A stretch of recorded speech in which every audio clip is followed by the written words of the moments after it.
ఎన్నికల ఫలితాలు వాటిని మనం ఎలా చూస్తాం? కేవలం గెలుపోటములుగానా? లేకపోతే ఒక ప్రాంతం తమ ఆరోగ్యం గురించి, తమ ఆశల గురించి మనకు పంపిస్తున్న ఒక నివేదికగానా? ఈరోజు మనం జగిత్యాల ప్రజల గొంతుకను విందాం. ఇక్కడ డేటాను ఒక తాళం చెవిలా ఉపయోగించుకుని అసలు కథేంటో తెలుసుకుందాం. ఇది రాజకీయ పటంలో కేవలం ఒక చుక్క కాదు. ఇది జగిత్యాల. తనకంటూ ఒక కథ, ఒక చరిత్ర ఉన్న ప్రాంతం. ఈ ఎన్నికల ద్వారా ఈ నేల మనతో ఏం చెప్పాలని ప్రయత్నిస్తోందో కాస్త శ్రద్ధగా విందాం.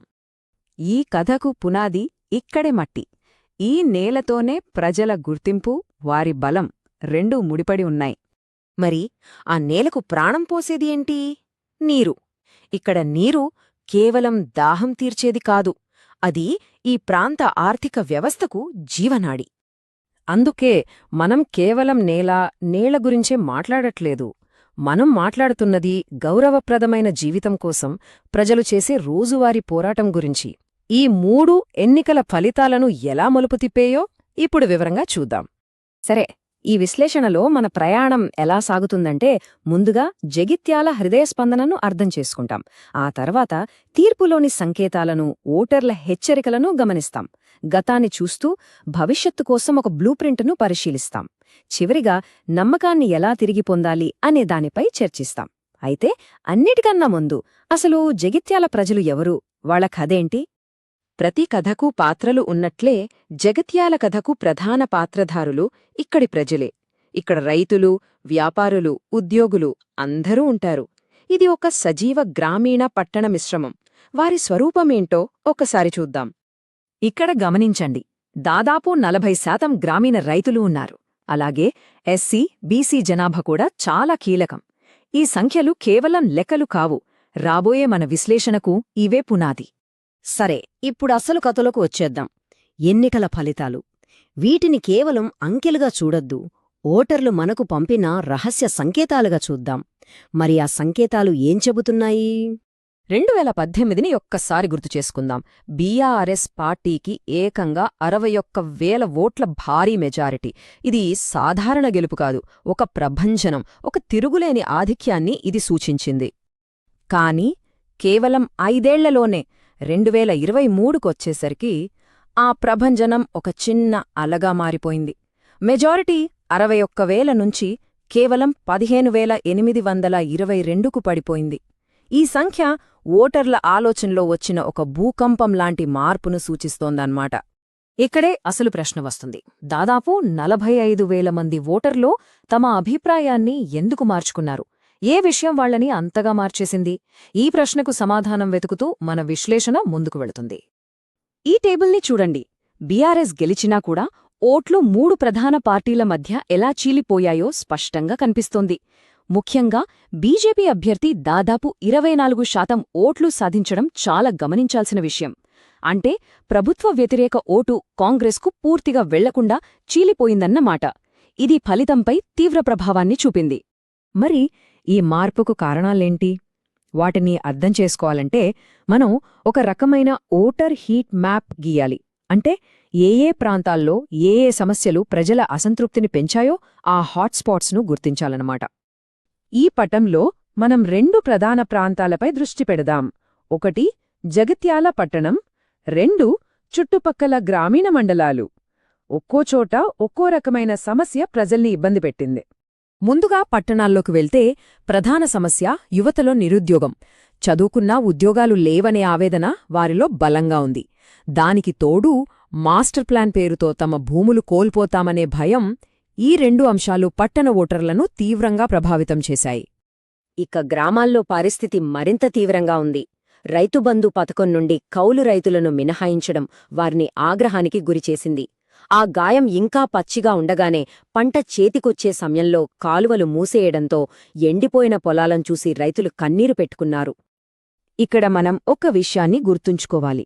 ఈ సమస్యలన్నీ కేవలం ఆర్థికపరమైనవి కావు. ఈ వాక్యం చెప్పినట్లు ప్రజాస్వామ్యంలో ప్రతి పౌరుడి గొంతుకకు విలువ ఉంటుంది. తమ సమస్యలను ప్రభుత్వం వినడం లేదని, తమ గౌరవానికి భంగం కలుగుతోందని ప్రజలు భావించినప్పుడు వారు తమ ఓటు ద్వారా జవాబుదారీతనాన్ని డిమాండ్ చేస్తారు. జగిత్యాలలో జరిగింది కూడా అదే. మరి ఈ మార్పు ఉన్నట్టుండి ఒక్కసారిగా జరిగిందా? లేక దీని వెనుక ఏదైనా సరళి ఉందా? తెలుసుకోవాలంటే మనం కాస్త గతాన్ని చూడాలి. గత ఎన్నికల ఫలితాలు మనకేం చెబుతున్నాయో చూద్దాం. ఈ టైంలైన్ చూడండి.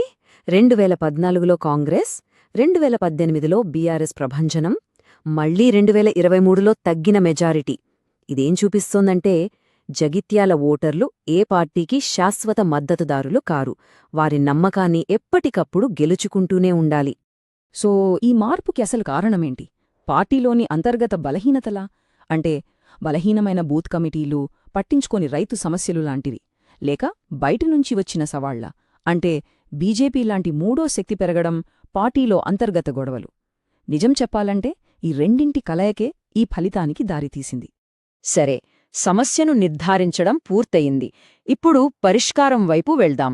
ఈ రాజకీయ అనారోగ్యాన్ని నయం చేయడానికి, ప్రజల నమ్మకాన్ని తిరిగి పొందడానికి ఎలాంటి ఆచరణాత్మక వ్యూహం అవసరమో చర్చిద్దాం. ఇవి తక్షణమే చేపట్టాల్సిన 3 అత్యంత కీలకమైన చర్యలు. మొదటిది, రైతులకు అత్యవసరమైన నీటిని అందించడం. రెండవది, ఎవరినీ వదలకుండా కౌలు రైతులతో సహా అందరికీ రైతుబంధు విస్తరించడం. మూడవది, యువత నిరుద్యోగ సమస్యకు పరిష్కారంగా నైపుణ్య కేంద్రాలు ఏర్పాటు చేయడం. ఈ 3 నేరుగా ప్రజల ప్రధాన సమస్యలను పరిష్కరిస్తాయి. ఈ కార్యాచరణకు ఒక వ్యూహాత్మక నిర్మాణముంది. దానిని మేం చతుర్ముఖ సిద్ధాంతం అంటున్నాం. అంటే 4 ముఖాల వ్యూహం. సంస్థాగత పునరుజ్జీవనం కోసం దూకుడు, స్థిరత్వం, సృజనాత్మకత మరియు రక్షణ, ఈ 4 అంశాలను సమతుల్యం చేయడమన్నమాట. దానిలోని ఒక్కో అంశాన్ని ఇప్పుడు చూద్దాం. మొదటి స్తంభం దూకుడు. బూత్ కమిటీలు బలహీనంగా ఉన్నాయి అనేది వాస్తవం. మరి దానికి పరిష్కారమేంటి? బలహీనమైన నిర్మాణాన్ని కూల్చివేసి దాని స్థానాల్లో పటిష్టమైన పునాదిని నిర్మించడం. అంటే పనిచేయని నాయకులను మార్చి కొత్తవారికి శిక్షణ ఇవ్వాలి. రెండో స్తంభం స్థిరత్వం. సంక్షేమ పథకాలకు ఇప్పటికీ ప్రజలలో ఆదరణ ఉంది. కాబట్టి మన బలాలను మరింత బలోపేతం చెయ్యాలి.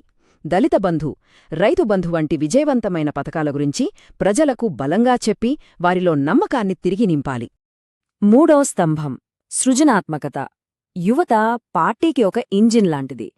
కాని ఆ ఇంజిన్ సరిగ్గా పనిచేయడం లేదు. యువతను కేవలం జెండాలు మోసే కార్యకర్తలుగా కాకుండా వారిని భాగస్వాములను చేసి కొత్త శక్తిని, కొత్త ఆలోచనలు సృష్టించాలి. ఎందుకంటే వారే భవిష్యత్ నాయకులు. ఇక చివరగా 4వ స్తంభం రక్షణ. స్థానికంగా చిన్న చిన్న భూవివాదాలు కూడా హింసకు దారితీస్తున్నాయి. దీనివల్ల సమాజంలో అశాంతి నెలకొంది. అందుకే ఈ విభేదాలను పరిష్కరించి శాంతి భద్రతలను కాపాడి ప్రజలకు ఒక రక్షణ కవచంలా నిలబడాలి. ఒక గొప్ప ప్రణాళిక ఉన్నా దాన్ని అమలు చేయడానికి సరైన నాయకత్వం లేకపోతే అదంతా వృధానే. ఇప్పుడు మనం ఈ విశ్లేషణలో అత్యంత కఠినమైన కాని కీలకమైన ప్రశ్నకొచ్చాం. నాయకుడు ఎవరు? ఇక్కడ డేటా ఆధారితంగా 2 అభ్యర్థులను పోల్చిచూద్దాం. మొదటిది రిటైనబిలిటీ, అంటే అభ్యర్థి పార్టీతో ఎంత స్థిరంగా ఉంటారో అనేది. రెండోది టికెట్ విన్నింగ్ ఇండెక్స్, అంటే ఓటర్లను ఏకం చేసి గెలిచే సత్తా. ఈ సంఖ్యలు పాత, విచ్ఛిన్నమైన నాయకత్వానికి, కొత్త ఏకీకృత భవిష్యత్తుకు మధ్య ఉన్న వ్యత్యాసాన్ని స్పష్టంగా చూపిస్తున్నాయి. కాబట్టి ఈ మొత్తం విశ్లేషణ నుంచి వచ్చిన స్పష్టమైన తుది సిఫారసు ఇదే. ప్రజలలో ఉన్న అసంతృప్తిని తగ్గించడానికి, పార్టీ క్యాడర్ను ఏకం చేయడానికి, కోల్పోయిన నమ్మకాన్ని పునర్నిర్మించడానికి నాయకత్వంలో మార్పు అత్యవసరమని డేటా సూచిస్తోంది. ఈ డేటా ఆధారిత రాజకీయాలు మనకు ఒక ముఖ్యమైన విలువను గుర్తుచేస్తున్నాయి. ప్రజల అవసరాలను అర్థం చేసుకోవడానికి వారి సమాచారాన్ని ఉపయోగించడం కేవలం హక్కు కాదు, అది ఒక బాధ్యత. ఇది పారదర్శకంగా, ప్రజల సమ్మతితో జరగాలి. అప్పుడే పాలనపై నిజమైన నమ్మకం ఏర్పడుతుంది. సరే, మనం ఇంత డేటా, ఎన్ని వ్యూహాల గురించి మాట్లాడుకున్నాం. కాని నా మదిలో ఒక చివరి ప్రశ్న మిగిలి ఉంది. ఒక నియోజకవర్గం హృదయాన్ని గెలవడానికి కేవలం ఒక డేటా ఆధారిత బ్లూప్రింట్ సరిపోతుందా? లేక దానికి మించి ఒక మానవ సంబంధం, ఒక నిజాయితీ స్పర్శ అవసరమా? దీనిపై మనందరం ఆలోచించాల్సిన అవసరముంది.